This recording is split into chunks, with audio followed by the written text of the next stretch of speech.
What's going on, people? We are Tottenham TV here, and welcome back to another episode of the 5 Takeaways, where we'll be looking at our 3-0 win against Leeds yesterday at the Tottenham Hotspur Stadium and giving you our 5 takeaways from the game.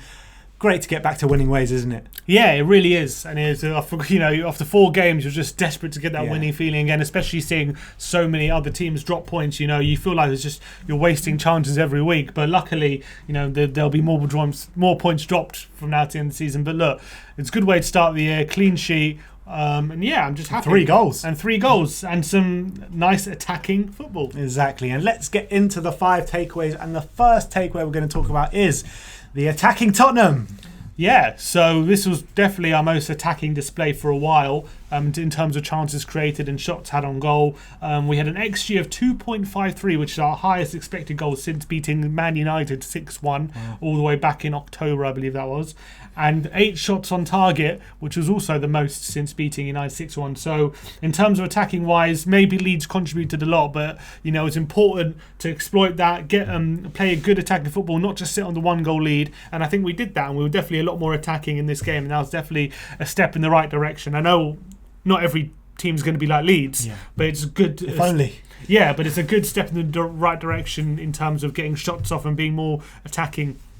Yeah, exactly. So, this is what we wanted to see from Tottenham. This is what we've been calling for since that kind of West Ham game, since it's all kind of reverted into our shells and reverted into kind of low block football. We've all called for, come on, man, we've got the players to attack, and now we're showing it again. So we showed it against Leeds. Yeah, I'm saying now we've showed it against Leeds. In 2021, they've only known us as an attacking side. Exactly. The most attacking team in 2021. All right, let's move on to the second takeaway of the game, and that is the home comforts. Yeah, so our home form has gone under the radar quite. It's because we had a shocking start to the season at home. Yeah, so we didn't win our first 3 home games: Everton, West Ham, and Newcastle. Since then, we've won 4 of our last 5 home games. The only defeat coming in that disappointing display against Leicester.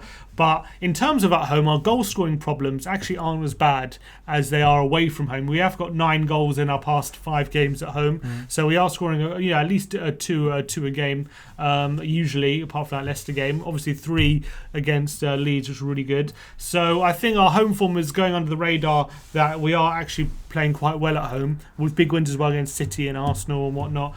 And I think that the issues at the moment are a lot more away from home than they are at home. Yeah, I can completely agree with that, and the stats and the figures show up that completely. You look at the way the scores we've been getting away recently, as opposed to how it was the start of the season. It's kind of all flipped on its head, isn't it? Because at the beginning of the season we were really good away, starting off our away performance with a 5-2 win at Southampton and a 6-1 win at Old Trafford, and obviously, like you mentioned, not picking up points in our first 3 games, or not winning in our first 3 home games. And now it's the complete flip side. We're struggling away from home, and we're really doing, apart from that Leicester game, really doing well at home. Yeah. So yeah, home comforts for sure. Home comforts indeed. And now let's move on to the third takeaway from the game yesterday, and that is new Son, same outcome.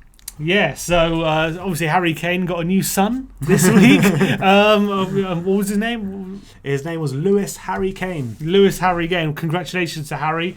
There's a new son, but same link-up play, same combinations. They combined yet again for another goal in this game against Leeds. They have now combined for 13 times this season for goals, which is now level with Sutton and Shearer for in an entire season. So one more and they've beaten that record, and they have how many games to do it? We're on 16 games now, so they've got 20, over half a season. Yeah, like 22 games to do it. So really impressive by Son and Kane. Son also getting his 100th goal in Spurs colours, which are a good milestone for him. And Kane breaking the record for the fastest player to get to 10 goals and 10 assists ever, which he did it after 16 games, breaking a record set by Fabregas, who did it after 17 games.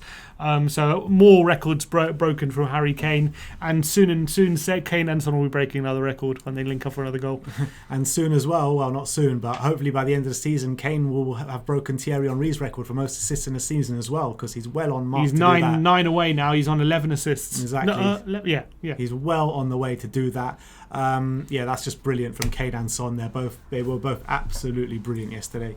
Now let's move on to the fourth takeaway, and Sim had to bring this one in there somehow, and that is the Winks influence. Yeah, so since Harry Winks has started 5 games so far this season, although in terms of results, it's been 2 wins, 2 draws, and a loss. And if you look at our expected goals, we've actually averaged an expected goals of 1.85 when Winks starts, and we average an expected goals of 1.36 when he doesn't. So the logic states that we do look more dangerous and we do create better quality chances when Winks is on the pitch than when he isn't. Although you could argue the sample size is a bit smaller, I believe there is definitely something to there, because I do think he's a better passer than Sissoko. Maybe it's because Winks also plays against the poorer sides this season.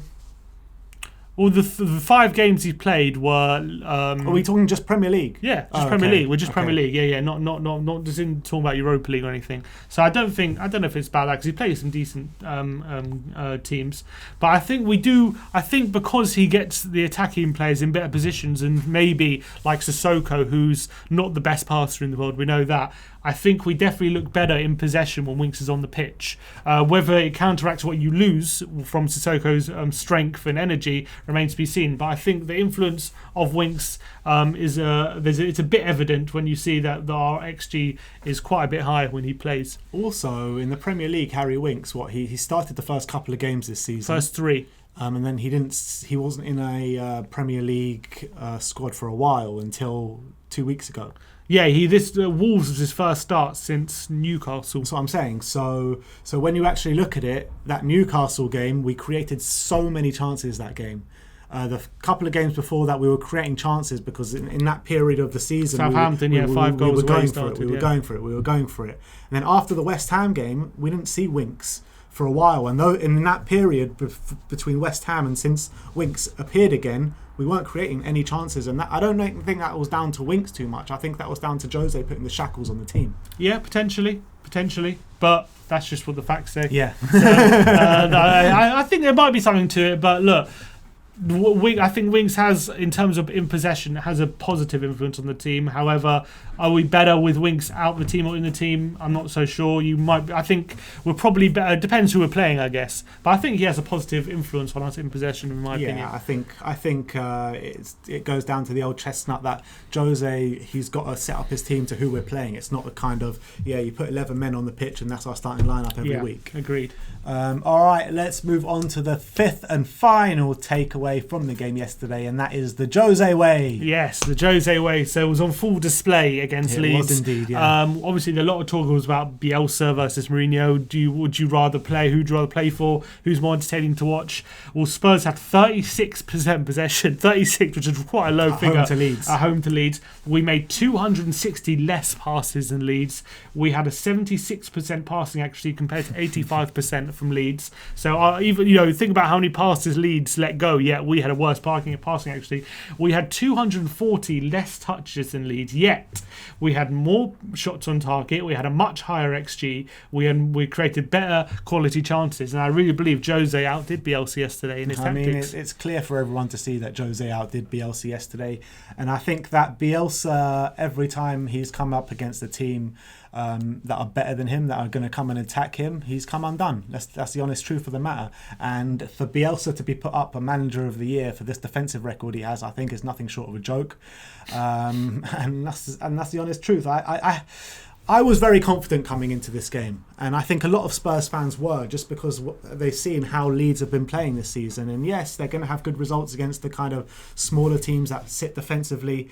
But if you go at Leeds and you're strong defensively, you're going to beat them. Yeah, no doubt about it. And all this talk about Leeds are so good to watch. How much does it mean? Is it bad playing for a team like who's managed by Jose Mourinho? We get frustrated and stuff. I don't think Spurs were frustrated yesterday playing in that game. You know what I mean? We've been frustrated the last 4 games. Though. Maybe yesterday they won, and I think we completely wiped the floor with Leeds in terms of how we ruthlessly exposed their weaknesses. And I think Jose the team will be happy with the way they played, and you definitely want to be on a side who's winning 3-0 as opposed to Bielsa, who's playing pretty football, nothing to show for it. Exactly, 100% agree with that. So there you have it. That is our 5 takeaways from the 3-0 win against Leeds. We spoke about the attacking Tottenham, home comforts, new sun, same outcome. Winks' influence and the Jose way. Let me know if you have any other takeaways in the comment section below. Like, subscribe and comment, and as always, Come on you Spurs!